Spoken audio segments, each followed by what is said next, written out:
The fifth console generation was a really good time for racing games. All the big guys had to have a racing game featuring their company's mascot. It was just a necessity. Nintendo had Mario Kart 64, and Sony had Crash Team Racing, both excellent titles. Now Sega, on the other hand, I don't know where to start with this one. So, Sega's contribution to the racing genre was Sonic R. I mean, it just made sense, right? People loved Mario Kart. Sega had to try and dig their claws into that market at some point. So they looked at Mario Kart and said to themselves, what if we did this, but worse? And thus, Sonic R was born. And was the only original Sonic title on the Sega Saturn. That is unfortunate. Speaking of misfortune, I made a statement once that I'd play this game to completion for review. And I'm still sane, so clearly that hasn't happened yet. I'm pretty sure I can't play this thing alone without causing a minor case of death, so I've recruited local composer / Sonic R player GreenExplosion08. I was told I could bitch about bad games, so here I am. Sonic R was released in 1997 by Sonic Team and Traveler's Tales. Yes, there was a time when Traveler's Tales didn't just make LEGO games. 10 Sonic characters and various Sonic-themed racetracks as they attempt to stop Dr. Robotnik from stealing the Chaos Emeralds and enslaving the world. Hold on a second, clearly I've missed the cutscene. Are you telling me this game is plot? Sonic and Tails are about to take a holiday when Tails notices an advertisement for a World Grand Prix. While not initially interested, Sonic notices that Dr. Robotnik is also participating in the race, which persuades him to change his mind and enter the race. This is important to the gameplay, I promise. Fun history lesson aside, this game is, for lack of a better word, absolute garbage. Bad controls, bad courses, bad balancing, good music though. I think it's about time we actually start up this game and really experience it in its entirety. Just for the record, he's using the Sega Saturn version, but I'll be playing the GameCube port, in case that matters.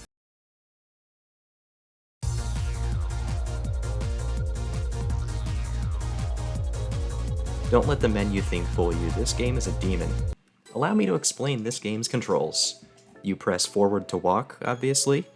You use the triggers to lean, not drift, lean, because you're on foot and not driving a cart for some reason. The turning is kinda wide, but it is definitely possible to get used to it, in the same way that it's possible to get used to what being punched in the face feels like. It sucks how slippery the overall movement is. You slip and slide all over the place like you bathed in butter, and if you bump into a wall or another player, you might as well say peace to all that momentum you had. You can also manually lose momentum by pressing both triggers at once to brake. There's also a spin dash like in a real Sonic game. Doesn't mean it works though. Or at least I could never get it to work properly. Some characters control a little better than others, but that's not saying much. But don't let me be the one to tell you that. The first character is Sonic. This won't be a Sonic game without him. Then you have Tails, Knuckles, and Amy. Jesus Christ, talk about an unfair advantage. Robotnik is there, but he's not unlocked yet. We'll cover the unlockable characters later. Each character has a special ability they can use by pressing the jump button while either in the air or on the ground if they can't jump. I mean, come on, what makes you think a car can jump? This isn't Rocket League. Sonic can double jump, Tails can fly for low, Knuckles can glide, and Amy can boost. They made Amy's speed too low, so instead of increasing it, they gave her a boost. As for stats, they're all basically the same, except for Amy, who is slower and takes much sharper turns than the other three. Somehow, a car is slower than everyone else, but who am I kidding? This is a Sonic game. Physics can kiss my ass. And before you ask, no, Amy can't drift. The triggers just make her turn sharper. The only good thing about Amy is that her car can turn into a hovercraft and drive over water. That's the only good thing about her. Man, and I thought her personality was bland. Anyway, I think it's about time we move on. Let's talk about game design. Today we'll be using Sonic R's level design as what not to do. So you know Yoshi Valley, right? That map from Mario Kart where there's no linear path to the finish, it's just a jumble of different routes and not even the game knows what the hell is going on, so the scoreboard just gives up. Okay, now imagine a game where every map is Yoshi Valley. And not just any Yoshi Valley, but a bad one. You have Sonic R. Alright, so Sonic R has 5 courses total: Resort Island, Radical City, Regal Ruin, Reactive Factory, and the unlockable Radiant Emerald. Nice R usage, guys. Really makes the title seem worth it. So Resort Island is the first map. It's also the least bad one. Its layout serves as a grim sign of what's to come though. Look at this mess of a minimap. The white line is the main route, obviously. Then there's 6 gray alternate routes, and an additional 2 yellow routes, which are like the gray ones, but locked behind a paywall EA style. They're blocked behind gates you need a certain amount of rings to open. The rest of the stages range from, okay, that's fine, to literally spaghetti. Like, why are there so many alternate routes? This is a fucking maze. There's a reason maps are designed this way, though. Collectibles. Yes, this racing game has collectibles. Each map has 5 of these gold coins scattered around the map. They're spread across all of the alt routes so that it promotes exploration, but really it just makes it a stressful game of strategizing how to get each coin in only 3 laps, and while still being in the top half of the scores, or else your coins don't count and you don't get any of them and you have to do them all over again. I kind of get what they were going for with this. I mean, it adds a new kind of strategy to racing, I suppose, but I feel like it could have been done so much better. It also could have been done better with better controls, but here we are. One of the other problems with it is just that some coins are a real nuisance to obtain without dropping a few places. They'll be hidden in either a route that totally slows you down and gives the opponents the advantage, or in a super overpowered shortcut that gives you a major advantage. Or in a fucking dead end. A dead end you have to pay to enter. Jesus fucking Christ, dude, why? And keep in mind, this all has to be achieved in just 3 laps, and while finishing in 3rd place at the very least. And some of them cost up to 50 rings to unlock, so you have to be taking the most opportune route around the map, to be collecting as many rings as possible and not fall off the track and get slowed down like the buffoon you are. And it really doesn't help that sometimes the track design is not just uncomfortable, but straight up illogical. Like this one part in Regal Ruin where you're expected to make a goddamn right angle turn, and then do it again 2 more times. A whole 90-degree turn. Sharpest turn I've ever seen outside a Minecraft rail. I don't think it's at all possible to make any of these 3 turns without hitting a wall at least once. Aside from the gold coins, there's also the Chaos Emeralds, and yes, I do mean the Chaos Emeralds.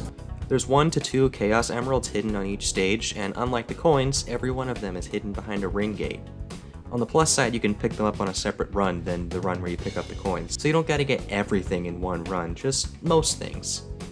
Going back to the coins, collecting all 5 and finishing in the top 3 grants you the reward of an additional challenge. Racing one-on-one with a new character, and if you win, then you get them as a playable character. These races can be difficult sometimes, not just because the opponents are fast, but because they're also cheating scumbag pieces of shit who cheat. But I'll let Mr. Green Cube Man Green go into more detail on that topic. There are 6 unlockable characters in total. Robotnik is unlocked by placing first in Radiant Emerald, which is unlocked by placing first in the other 4 tracks. Like Amy, Robotnik can't jump, but instead of a boost, he shoots bombs at other people for 10 rings. It seems Robotnik can't help committing acts of domestic terrorism wherever he goes. The bombs don't slow you down too much, but it gets annoying really fast. He's much more slippery than Amy, and he's the slowest of all the characters. 4 characters unlocked by Sonic coins are Metal Sonic, Tails Doll, Metal Knuckles, and Egg Robo. The fuck is an Egg Robo? Metal Sonic is basically a faster version of Sonic, but he can't double jump or spin dash. Tails Doll is a faster version of Tails who can float over obstacles. Metal Knuckles is a speed demon who is impossible to beat without using shortcuts, and Egg Robo is a faster Robotnik. That's all he is. All of them are faster than the original 4 characters, and not by a little. If you race Metal Knuckles, you have to use the game-breaking shortcut on Reactor Factory in order to beat him. Reactor Factory is home to the best shortcut in the game, and you would think it wasn't intentional, right? Well, guess what? The unlockable CPUs used in all races, so I guess it was intentional. Yes, the CPUs know about the game-breaking shortcuts, and they will use them. Now, a simple solution would just to make sure you don't play with the unlockable CPUs on Reactor Factory, right? Well, let me introduce you to what I think is one of Sonic R's biggest problems. The CPUs aren't randomly picked. You heard me right. There are 5 characters in a race, so every race you play will have the same 5 characters depending on what character you pick. Sonic, Tails, Knuckles, Amy, and Robotnik will always be in the race if you pick one of them, and all the other unlockable characters are in one pool. It's stupid, I know. If you don't have all the unlockable characters, it will pick from the other pool though. For example, if you play as Tails Doll but you don't have Metal Knuckles, one of the other 5 will be there instead. But that doesn't change the fact that this system is fucking stupid. And what doesn't make it better is Super Sonic, the last unlockable character.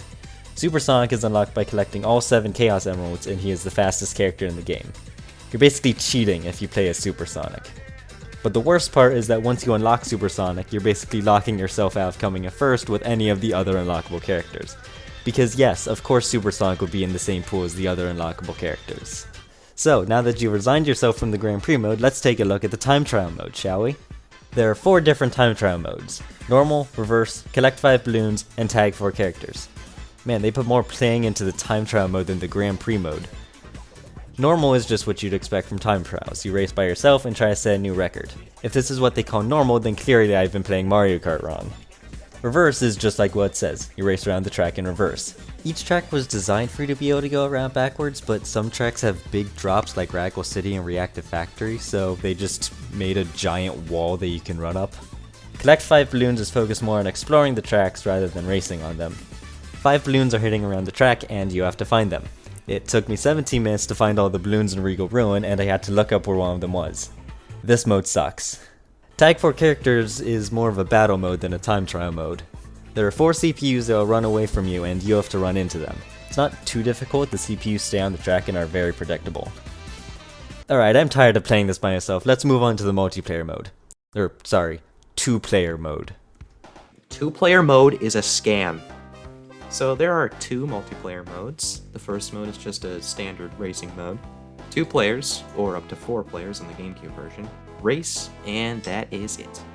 It is a race, there are no collectibles, it is simply a test of speed on a track that looks like an intestine. Sounds fun, right? If you said yes, go see a doctor. The second mode is a Find 5 Balloons mode. It's just like the time trial mode, but with friends. The balloons are almost never put on the main track, and are sometimes put way out in the corner of the map. Something that's, in my opinion, hard to do when your track looks like this.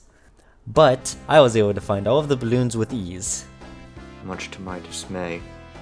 Wait, didn't you previously say... It took me 17 minutes to find all the balloons in Regal Ruin, and I had to look up where one of them was. That's beside the point. Anyway, I think we've covered everything 2-player mode has to offer, so let's move on to the only good thing about this game. The music. There are 8 music tracks in the game, one of which has demonic relations.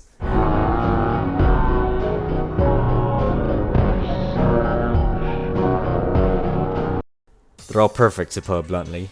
This game's soundtrack is on the same tier as, like, a Toby Fox soundtrack. Hell, I'd even say it's in the same area as any Persona soundtrack. I would even go as far as to say this is on the same level as Big Time Rush Backstage Pass for the Nintendo DS. Now, I think if you really want to understand a soundtrack, you need to know the genre.